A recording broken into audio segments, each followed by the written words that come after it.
साथियों को सलाम अलैकुम और जय भीम।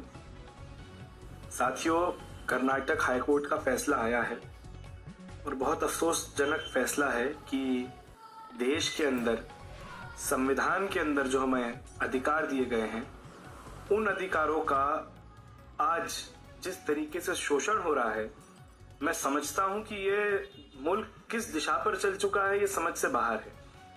जब हमारे कोर्ट ही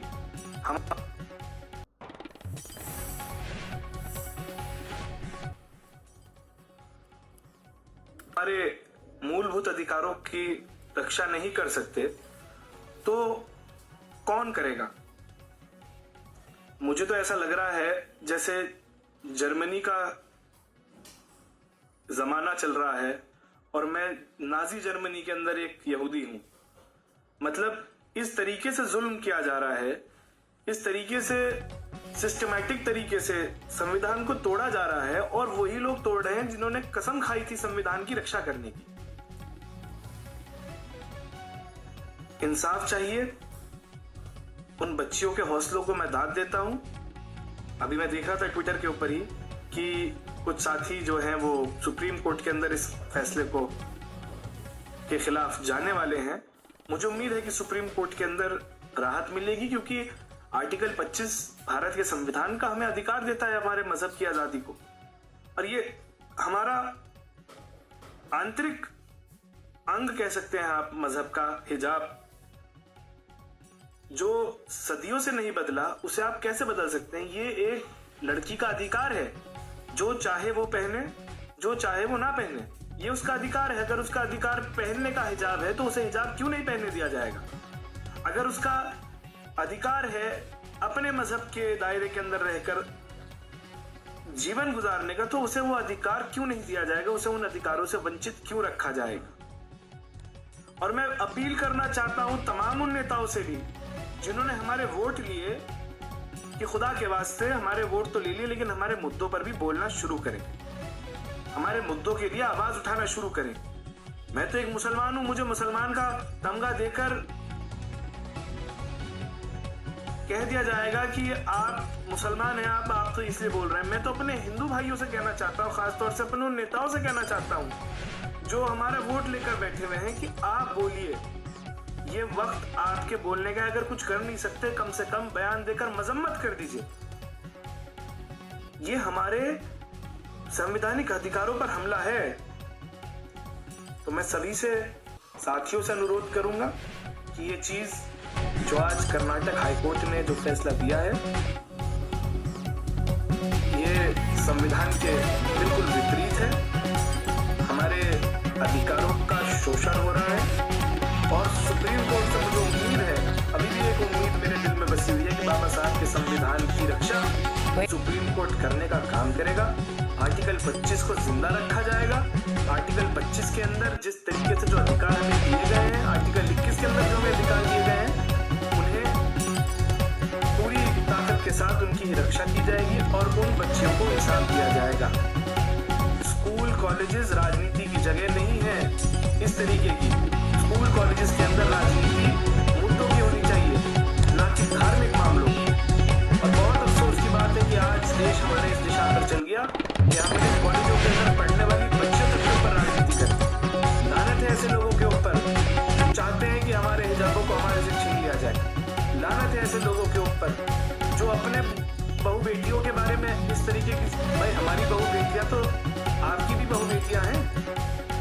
बेटियां सबकी साझी होती है, चाहे वो मुसलमान की बेटी हो, चाहे वो हिंदू भाई की बेटी हो। इसलिए मेरा अनुरोध है सरकार से, इस वीडियो द्वारा जब मेरी आवाज पहुंच रही होगी, वैसे मैं इंशाल्लाह कोशिश करूंगा कि मैं उन लॉयर से संपर्क करूं जो सुप्रीम कोर्ट के अंदर इस मुकदमे को लड़ रहे हैं, कि हमारे हिजाब के अधिकार को हमें दिया जाए, हमारी बहनों के अधिकारों को हमें दिया जाए।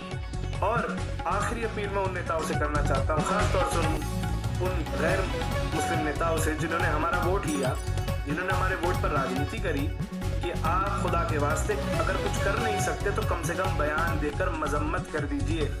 आपको एन ब्लॉक मुसलमान भाइयों ने वोट दिया है।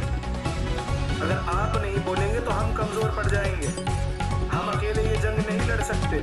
हम अकेले बीजेपी से टक्कर नहीं ले सकते, हम अकेले जाकर लड़ाई नहीं लड़ सकते, हमें आपका साथ चाहिए। इसलिए सभी मेरे साथियों से दुआ की दरखास्त, सभी साथियों को जय भीम, बहुत बहुत शुक्रिया। खुदा। नमस्कार, मैं संजय खटाना आप सभी का खटाना बुलेटिन पर हार्दिक स्वागत करता हूं। और पुरानी एक वीडियो आज मैं देख रहा था जिसमें हमजा मसूद, इमरान मसूद के भतीजे और नौमान मसूद के बेटे जय भीम कहते नजर आए। बड़ा अच्छा लगा, अच्छी बात है, जय भीम कहना चाहिए। लेकिन अगर जय भीम कहना धर्म के विरुद्ध नहीं है तो जय श्री राम कहना धर्म के विरुद्ध कैसे हो सकता है, ये बात मेरी समझ में आई नहीं। खैर, ये धार्मिक मामला, मैं इसमें नहीं पढ़ना चाहता।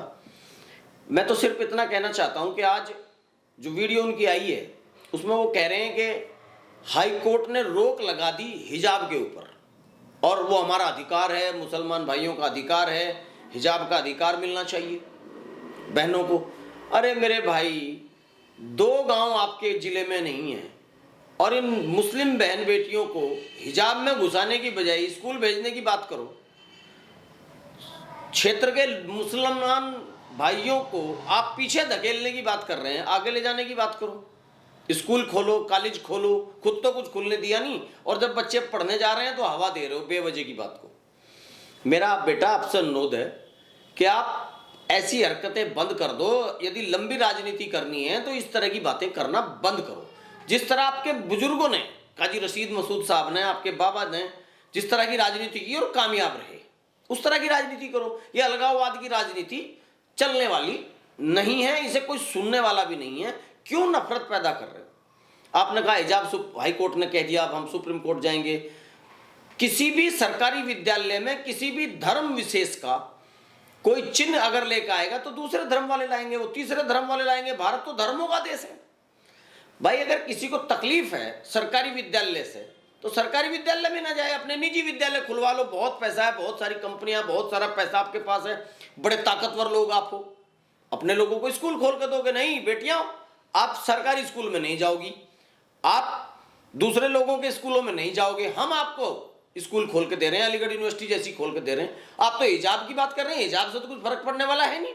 जहां आप पढ़े हैं अलीगढ़ यूनिवर्सिटी में, वहां तो दलितों का बहुत बड़ा हिस्सा मारा जा रहा है। ना एससी का आरक्षण है, ना एसटी का। कौन से जय भीम की बात कर रहे हो भाई? ये फालतू की बातें बिल्कुल बंद करो, इनसे कोई फायदा होने वाला नहीं है। आप जो भाईचारा पनप रहा है, बार बार उसे खराब कर रहे हो। कभी आप कहते हो हमने मक्का जीता, हमने हिंदुस्तान जीता। अगर आपने हिंदुस्तान जीता है और इंशाल्लाह गंगो जीतेंगे, आप ही के तो बोलते ना, फिर अब क्या सुप्रीम कोर्ट, क्या हाई कोर्ट? आप तो जीतने वाले लोग हो, आपने तो सब कुछ जीता है। और जीतने वाले के लिए तो कुछ होता ही नहीं, वो तो मालिक होता है। तो आप तो मालिक है, फिर रो क्यों रहे हो? क्यों दुहाई दे रहे हो?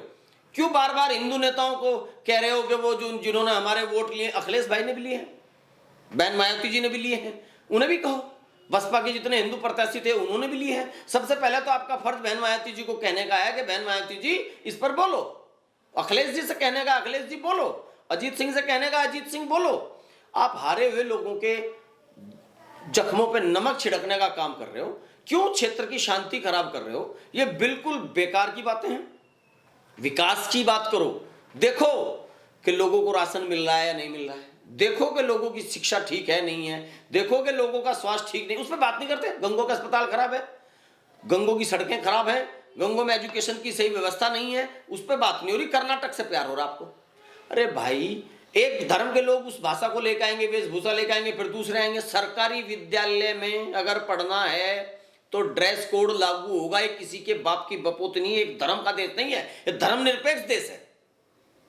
ऐसे तो आप उन लोगों की जमात में शामिल खड़े हो जाते हो जो हिंदू राष्ट्र की मांग कर रहे हो। उनमें आप में क्या फर्क हो गया? क्यों फालतू की बीमारी बढ़ा रहे हो? बेवजह की बातें करने से कोई फायदा नहीं होगा। मेरी आपसे इल्तजा है, हाथ जोड़ के प्रार्थना है कि ऐसी बातें मत करो। मैं आपका साथ दूंगा। स्कूल चेक करो, सड़कें दिखवाओ, भ्रष्टाचार दिखवाओ, तो अन्य व्यवस्थाएं दिखवाओ, पानी पीने की व्यवस्था सही है, बिजली की व्यवस्था सही, उस पर बोलो भाई। गंगों के अस्पताल की स्थिति पे बोलो, आपके परिवार ने आज तक क्या दिया उस पर बोलो। और सुनो, आपकी वजह से मैंने अपना मकान गंगों से बेचा है, नहीं है आपका शहर रहने लायक, और आपकी वजह से नहीं है, आपके परिवार की वजह से नहीं है। और मैं फिर भी धर्मनिरपेक्ष हूं, हिंदू नहीं हूं, मुस्लिम भी नहीं हूं, बुद्धिस्ट हूं, कतई हिंदू मुस्लिम में विश्वास नहीं करता, कतई धर्म की लड़ाई में विश्वास नहीं करता, कट्टर अंबेडकरी हूं।